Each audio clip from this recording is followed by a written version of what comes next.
The init is real. Papunta kami ng Causeway Bay ngayon dahil nandun yung mga kaibigan namin. Doon muna kami magtatambay, magpapainit ng panahon. Papainit pa lang. Magpapainit kasi mainit na eh. Yung kasama ko, lahat na lang ng gamit ko ay na-arbor na. Ilang electric fan na yung nasa kanya, pero hindi siya nagdadala ng electric fan niya. Ayan na naman yung electric fan ko, nasa kanya na naman. Wrong, very wrong. Going na kami.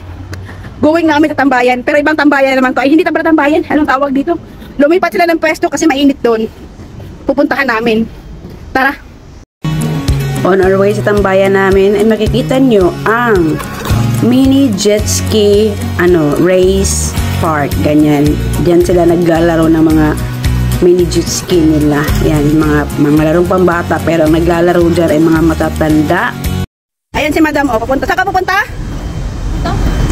Sa tambayan nila natin iba. Anong sasabihin mo? Arat na! Hi guys! At nakarating na kami. Ayan na yun sila.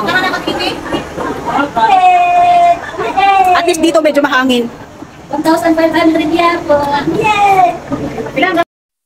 Dito muna kami magtatambay dahil medyo mahangin-hangin dito at may pwesto na sila. Ayan. Hindi mainit, mahangin. Ayan.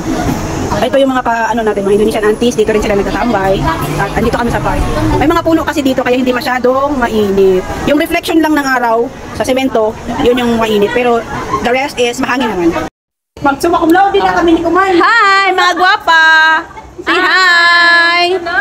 Hi! Di ba kita si Ate Ging, kakangit-ngit. Ate Ging, Leia, Jackie, Ate Eva, Maria, Rica Printe, Manungas, Chorbalu. Complete. Magkano utang niya? Leia, Biral, Mangmang.